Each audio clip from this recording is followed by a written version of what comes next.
retire, and after a few years of teaching, my husband and I, Roger and I, did retire. And then a few years later, Roger died. And after that, of course, I needed to figure out what to do. So I came to UU, and here I have found the companionship and support in a fellowship, much like Dave was talking about. I'm the chair of the program committee and a member of the board. And now I'd like to begin my program entitled Bending Toward Justice in Minnesota, an Example.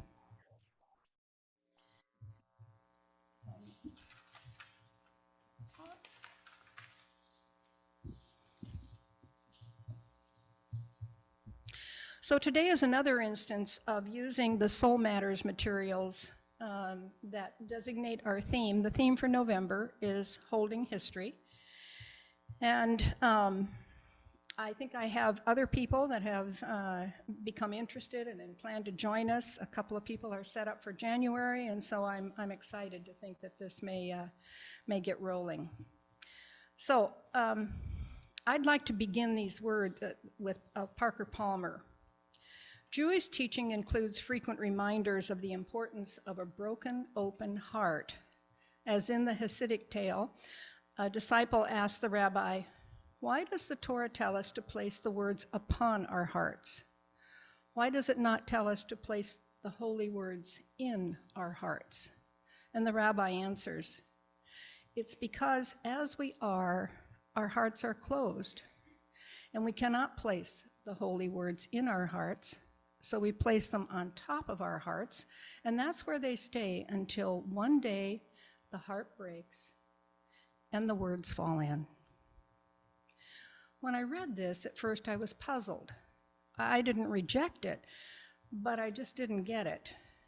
And then I began to think, clearly, it's easy to be defensive about history, and in particular our own story. And that's what a closed heart is. If you think about it, it makes sense to acknowledge that to know until we have enough almost gritty understanding of what happens, it's easier to think in general terms.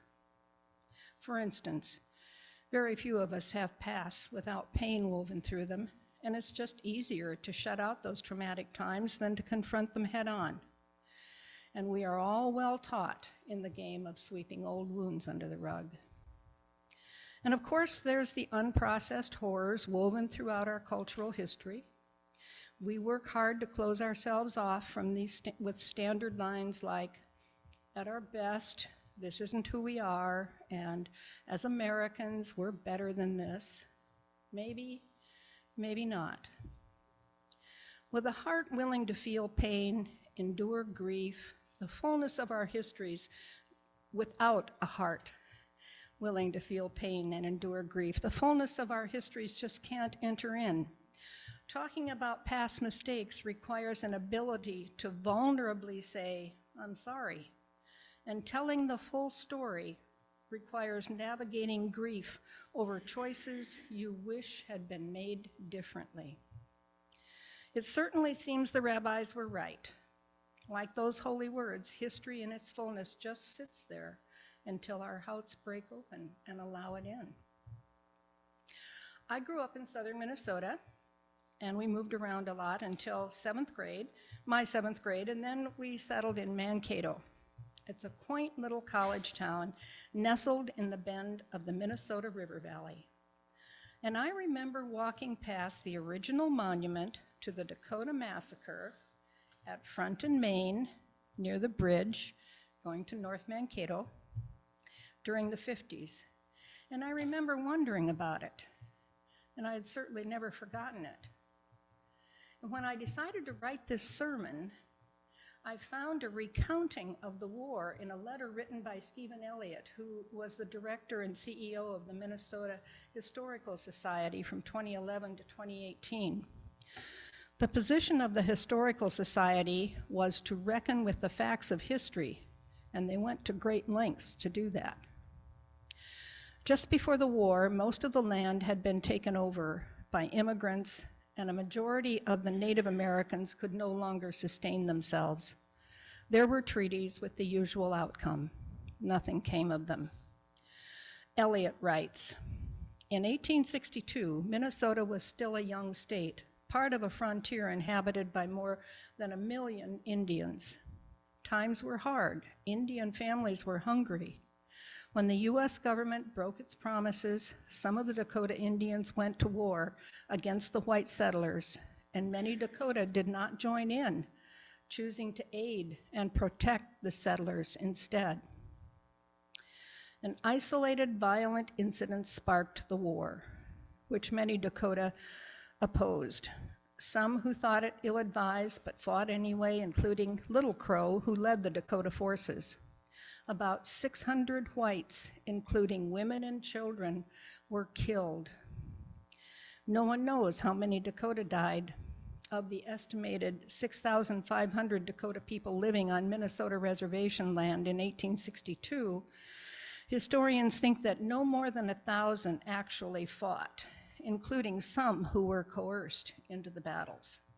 End quote. Many settlers who fled never returned, leaving farms and fields empty for years. After the fighting, many of the Dakota warriors, including Little Crow, evaded capture, and perfunctory military tribunals sentenced 303 Dakota men to hang for their role in the fighting. Carol Chomsky, who's an associate professor at the University of Minnesota Law School, wrote this. Incidentally, in hindsight, the trials of the Dakota were conducted unfairly on a variety of ways.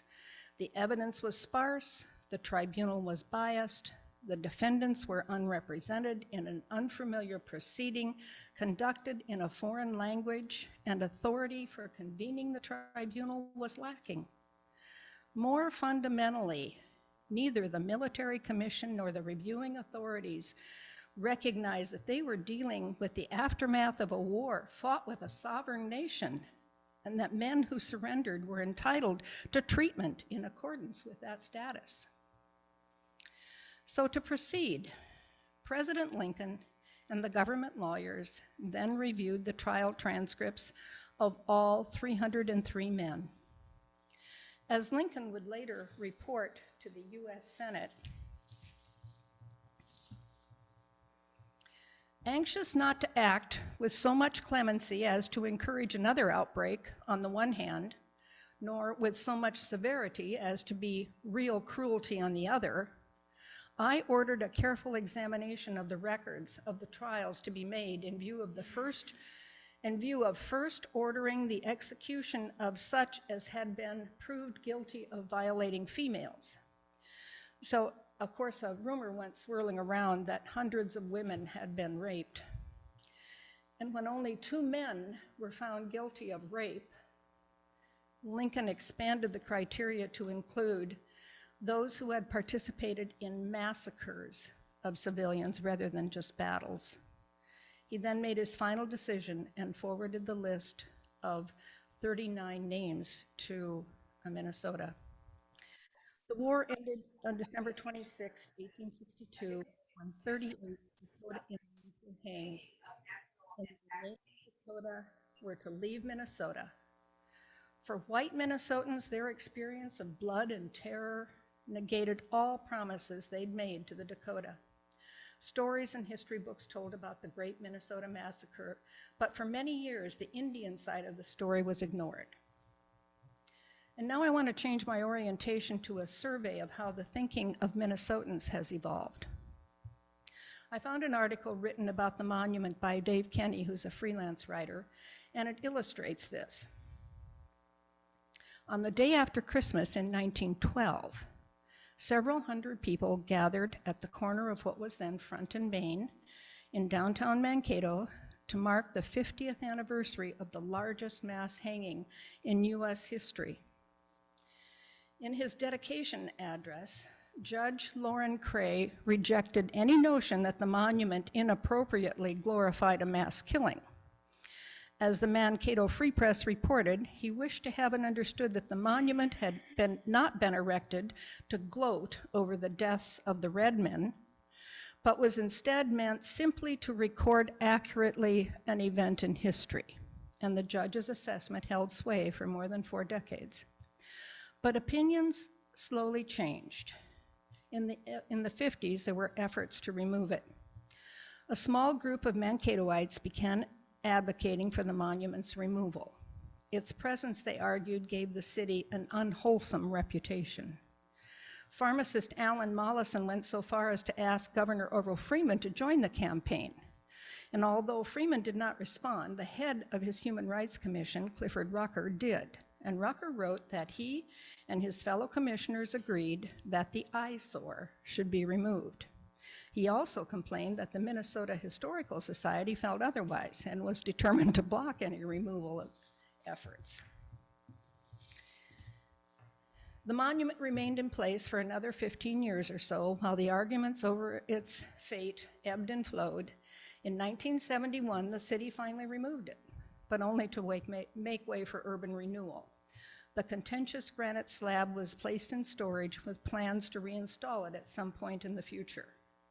By that time, however, many Mankato residents had come to believe that commemorating a mass execution was at the very least tacky and culturally insensitive. Possibly even incitement to violence, given the rise of militant organizations like the American Indian Movement. The monument never reappeared in public.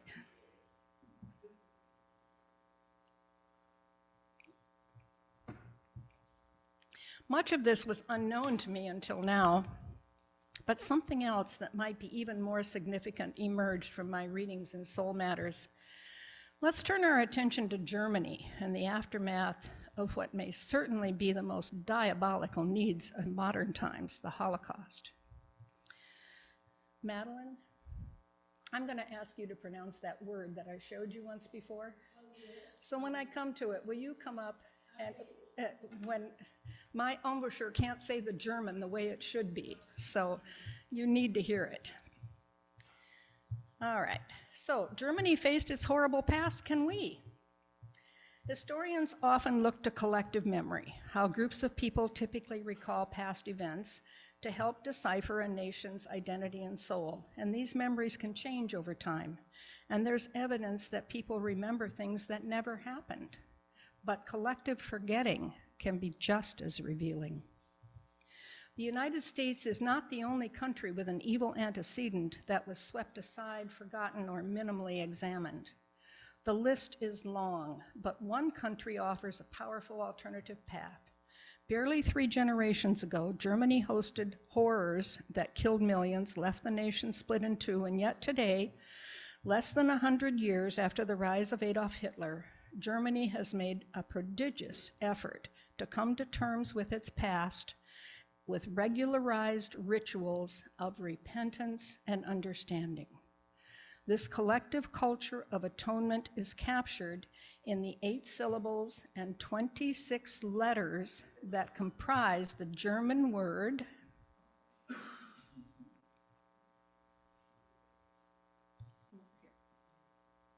and I think I remember the word. Where is it? Vergangenheit. Vergangenheitsaufarbeitung means working through the past.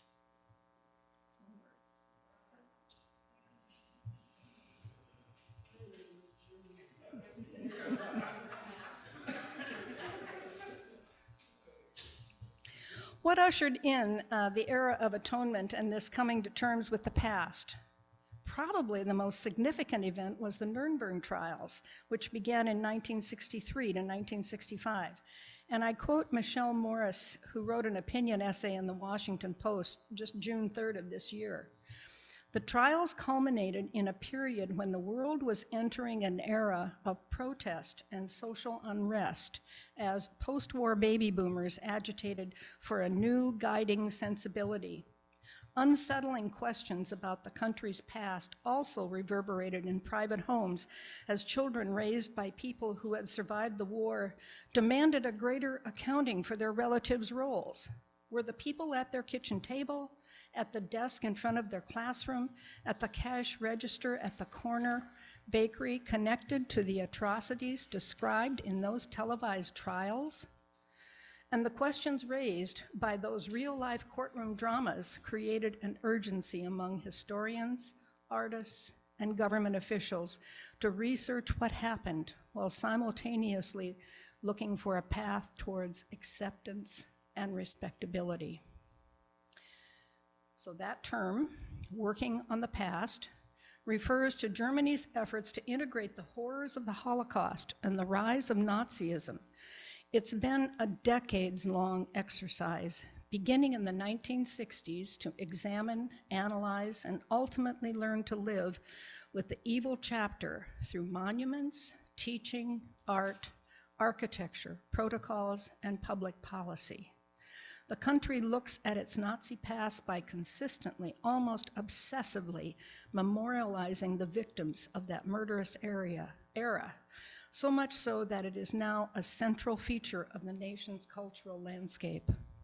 The ethos of the campaign is never forget. And imagine walking down the sidewalk and coming upon a small embedded memorial that lists the key facts of lives of the enslaved. Think about the East End. Their names, their fates, their birth dates, the number of times they were sold, the way they were separated from their families, the condition of their toil. Imagine how that might shape the way we comprehend the peculiar institution of slavery, its legacy, and its normalized trauma. How about if we put that up at the plantations? Imagine if there were similar embedded memorials to indigenous peoples who were forced from their land, relegated to reservations far from the normal ranges and regions. Imagine stopping to fill up a tank at the roadside gas station and noticing the reflection off a gleaming brass marker that bears the names of tribal elders who once lived where you are standing. And now back to Mankato. There's a new monument entitled Dakota Warrior, Winter Warrior. The statue Winter Warrior was inspired by a year of reconciliation in 1987, and it was proclaimed by Governor Rudy Perpich. It was a statewide attempt to foster healing and education between non-Dakota and Dakota people. The statue of a 6-foot-tall bison was unveiled December 26, 1987, near the site of the hanging. It's in a place that's now called Reconciliation Park. On September 19, 1997, Reconciliation Park was dedicated. The park is the site of the largest mass execution in U.S. history, where 38 Dakota Indians were hanged. This was the result of the trials. Tom Miller sculpted the bison from a 67-ton block of local Kasota limestone. It's surrounded by native flowers and prairie grasses. The buffalo symbolizes the spiritual survival of the Dakota people and honors the Dakota heritage of this era. The park is a site to reflect, meditate, and remember, a reconciliation for all people by the Dakota elder Amos Owen. In commemoration of the 150th anniversary, this memorial lists the names of the 38 Dakota warriors who were hanged. It included in the memorial a prayer and a poem, and it was inspired by a vision by Vernell Wabasha, an elder of the Dakota Nation. And the theme of the memorial is forgive everyone, everything. Well, let's go back now and think about history, maybe the history that we were looking at. What were our ancestors thinking? Where did that come from? I have an answer. In 1492, European church leaders and monarchs had collaborated in a stunning series of proclamations which became known as the Doctrine of Discovery. In 1452, a papal bull declared that the King of Portugal had the right to conquer any Muslim and pagan peoples and enslave them. A few years later, a second letter declared that all Christian kings in Europe had the right to take the lands and possessions of any non-Christian people and keep them in perpetuity. If the pagan inhabitants could be converted to Christianity, they might be spared, but otherwise they could be enslaved or killed. The doctrine of discovery was also later claimed by England. I mean, can you see the hands going up the bat? In 1496, authorizing English explorers to seize any lands not already discovered by other Christian explorers. And then there's manifest destiny in the North American continent. The doctrine of discovery became the legal basis for the discoveries of Columbus and others, resulting in attempts to conquer and colonize the Western Hemisphere, unleashing genocide on its peoples. It was also the legal basis of the slave trade. Its influence did not remain in that distant past. It's still a source of oppression today. It became the basis of U.S. Indian law, beginning in 1823 when Chief Justice John Marshall ruled that Christian people who had discovered the lands of heathens had assumed the right of dominion, and thus had diminished the Indians' right to complete sovereignty as independent nations. He claimed the Indians were merely a right of occupancy in their lands, and this decision has never been overturned, and it's still cited on a regular basis in federal court. Responding to the requests of indigenous peoples, several religious denominations have passed resolutions to repudiate the doctrine of discovery, including Unitarian Universalists in 2012.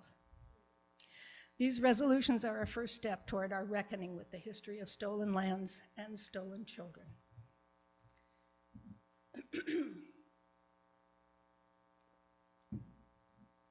So where do we go next in our thinking? Pardon me. Depending on what one is trying to prove, any event can be seen as the one from which the future has sprung. For example, we can say that the United States began with the importation of slaves in 1619 and attribute to this all our subsequent economic gains and social woes. If politics is your focus, 1619 also marks the creation of the Virginia House of Burgesses and our first democratically elected legislature, an idea that quickly spread to other colonies. In 1620, we could mark the birth of religious freedom, no matter the unwillingness of the Pilgrims to grant it to others. Or 1776, or 1787, or 1865. Like beauty, an event's significance is often in the eyes of the beholder. The Dakota War is not the entire history of Minnesota. However, it is certainly a part. And I think I've discovered a metaphor that helps me deal with history like this. In the end, it's about balance and maturity. Having a grown-up relationship with your history is like having a grown-up relationship to your parents. As a kid, you believe everything they tell you. As an adolescent, you may be inclined to reject everything.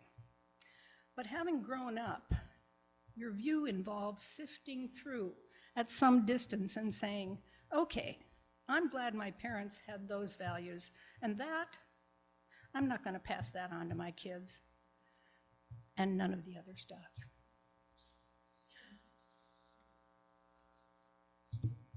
Thank you.